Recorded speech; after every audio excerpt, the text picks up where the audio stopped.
Sean. Lovely. Sean, well done tonight. Jay Rodriguez, I thought he took his goal really well. Obviously, he had to come off with what looked like a bit of a knock a couple of minutes later. Can you give us a bit of an update on how he is? Yeah, to be honest, he took a knock on his ankle, but we were considering taking him off because he had a tight hamstring.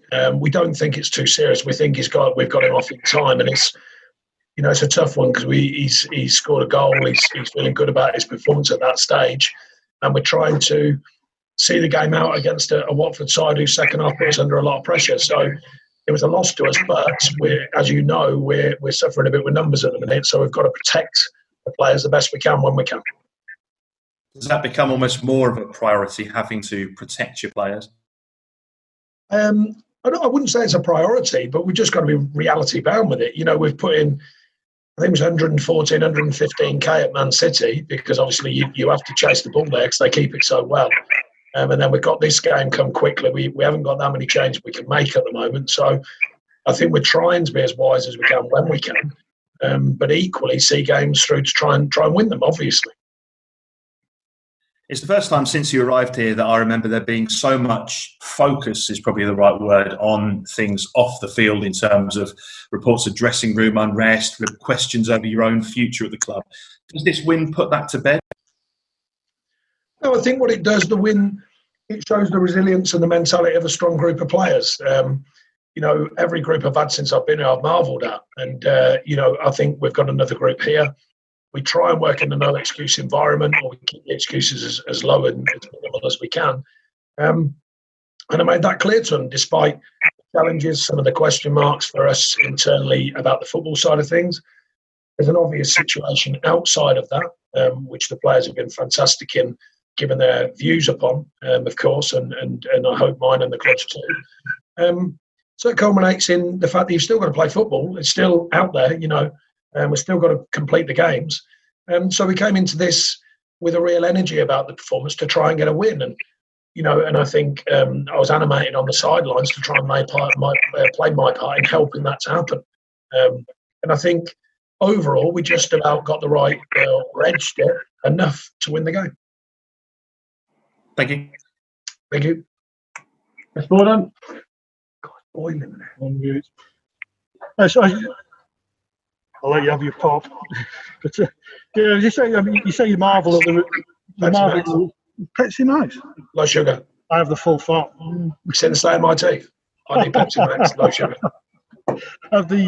You say you marvel at the resilience of the group, but was this a sort of real response to a difficult week? I think it was a response to a difficult result, a difficult week, a lot going on. But also the response I've come to know that these players can give. It's not the first time we've responded to a tough result like we had against Man City. And not the first time we responded to injury situations, not the first time we responded to challenges within the group, whether it be players leaving or players, coming in and affecting the change in the group. So I think I've come to expect a lot, but our players deliver a lot. And I think the mentality of the delivery of the performance tonight was spot on. And, against the Watford side, are fighting, like everyone is, by the way, but they're really fighting. They showed that in the second half particularly, and when they got on top for certainly 25 minutes. And, we've shown the right mentality to see it through. And like I was saying, we try and work with a no-excuse environment, me included, but now and again, not very often, I have to call what I think is appropriate. Yeah, I mean, not to contend with the speculation today on the back of what happened on Monday night. I mean, it's not a factor at all, is it?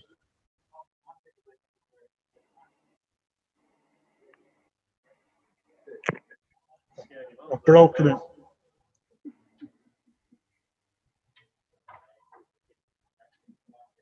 I'm afraid Sean didn't like your question, Chris. There, he's gone. Sorry, mate.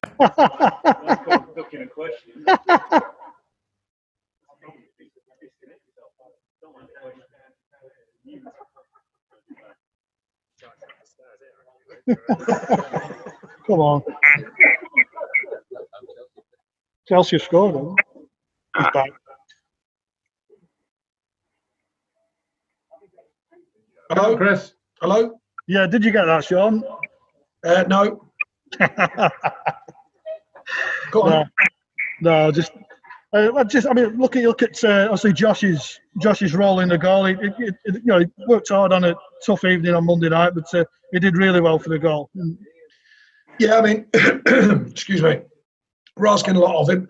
Made his full debut at Man City, which is not easy in itself. I'm playing slightly out of position. I did mention afterwards he has played that position before a number of times, so it's not completely foreign to him. We haven't really given him too much guidance with it because we wanted to just see if he could naturally adjust, which he more or less has done. And I thought he did well tonight. I thought he put in a great shift at Man City because you need that from your players. You're not going to dominate the ball there. You're going to have to do a lot of defensive, a lot of work for the team out of possession. And he did that very well. And I thought he did it well again tonight. And, he found a moment to help the team win a game. So all we can ask is of our players is to give everything, and they invariably do. Yeah, you mentioned the details the other night. Another clean sheet. I think Pope is top of the Golden Glove again. It's a nice little... Yeah, well, that's pleasing, as a response to the other night. But I made it clear afterwards. The other night, you're dealing with very clinical, top-class footballers, and that's no disrespect to Watford whatsoever, by the way. It's a fact. And them teams, if you give them too easy a chance, which we did on a couple of occasions, they punish you. I must say, I thought we did a good job generally of keeping Watford out. I don't think they created too many real good chances, although they had the better share of the game, certainly in the first 25 minutes of the second half. And they can ask questions, they can score goals, and they didn't tonight through some good organisation on when they finally broke it from a corner, and I think it was Dwight who cleared it off the line. And some good hands from Nick Pope, who didn't have amazing saves to make, but he still had to deal with a lot of crosses coming in. And he, well as the team, deserved a clean sheet in the end. Cheers, Sean.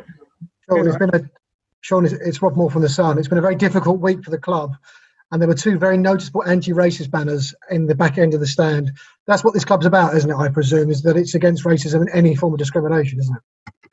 What the club's about is trying to generally do the right thing.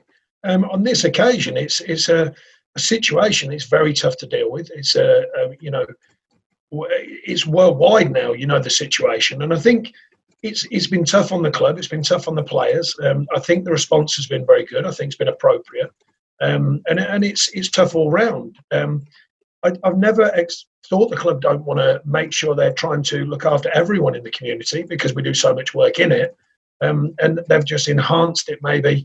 Because of what happened the other day, to increase almost the viewpoint of Burnley Football Club when it's been questioned. And on Jay particularly, I mean, it's his 50th goal in two spells for this club. I presume you said on TV, that's what you put him up front for. I'm sure that's what he delivers, isn't it? Goals and a work rate. It's a player I've liked for a very long time, and we had to work hard, and twice I tried to get him here, and finally did get him here. He's a good.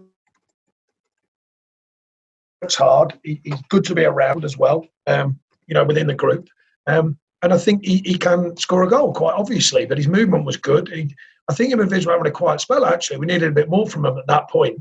But it just goes to show if you keep with the game and you keep the energy of the game and the commitment to the cause, and you keep going in the right areas, you will find a goal. And I thought that was what happened. He just kept consistently trying to get into the right areas.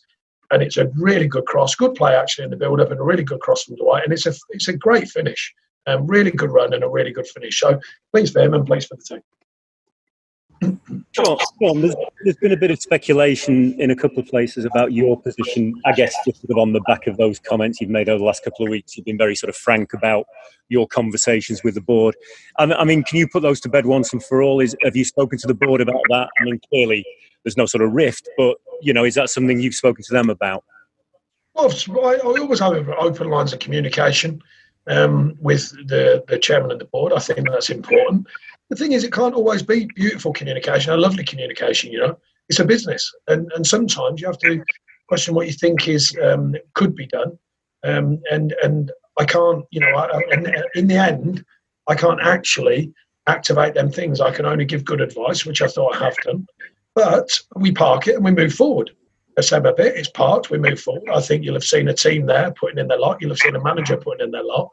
And as I said the other day, it's, if I'm questioning the board once every 7.5 years, I've got to be honest, if I was a board member or chair, I'd be pretty blooming happy with that. I'd be thinking fair play. So I'd take that, and I think they will do. Brilliant, thanks. Sean? Yeah. Hi, Russell from Airsport. You mentioned protecting your players. I mean, presumably you were talking about your outfield players, but what about your goalkeeper? You've only got one experienced goalkeeper. Bailey's obviously chomping at the bit to play his first club game in 15 months. Has he got any chance this season, do you think, now that you've got the 40 points? We'll see. I mean, we want to keep Popey at it. We want to keep him fit and sharp. Bailey's a good keeper. He's learning all the time. His chance to be involved has slightly come around by default, which we've already covered. And young Lucas is just, but someone said to me the other day, you're proving a point by having the keepers on. I said, no, I'm giving him a chance to experience what it is to be in the Premier League, because we can't fill the slots. So, and with the other younger players, so just going back to the keepers, Bailey's a good keeper. He's learning all the time, and young Lucas is behind that. He's behind the curve, but it's great for him to experience these things. Sean, those problems that you talked about, that you've talked to the board about, are they deep enough that you would consider your future at the end of the season? No, the challenge of managing Burnley Football Club has been there all the time I've been here. It's always a challenge in varying ways. I enjoy the challenge. I've always said somewhere down the line, one party wants the other one gone, or another party comes in. That's not to do with this moment. I've been saying that for certainly 6 out of 7.5 years when I've been linked with various situations, and I'm still here. So I'm out there tonight working hard with this group of players to get results for them, for me, and for the club. Thanks, Sean. Sure. Sean, just one more quick one on your future there. Obviously, the story last night has prompted a bit of reaction from supporters who are understandably concerned that you might leave at the end of the season. Do you have a message at all for the fans on that front? Yeah, I've got a bigger picture to worry about than me, by the way. There's been a lot going on this week. The club's important. It's more important than me. The players are more important than me. And that's my simple advice is I'll be getting on with my job with the players and on behalf of the football club. And that's the way it is. And just quickly on Josh, obviously playing on the right-hand side at the moment, do you see him as a long-term option in that role, given you've lost Jeff, Aaron Lennon? Well, you never know. I mean, it's given him an opportunity to play there. We were undecided whether to start him or not there, but we decided, and I decided in the end, inevitably, that he should. I've been happy with what he's given the team. He certainly gives energy and effort, that's for sure. We know he can deal with the ball, and he's had pockets where he's had the ball and dealt with it nicely and delivered for us. And he's adapted to the group, so we'll see. And do you expect Jay to be okay for Monday? At this stage, I think we've got him off in time for it not to be serious, but we'll find out more tomorrow. Thank you, Sean. Thanks. Any more? Is that it? Thank you all.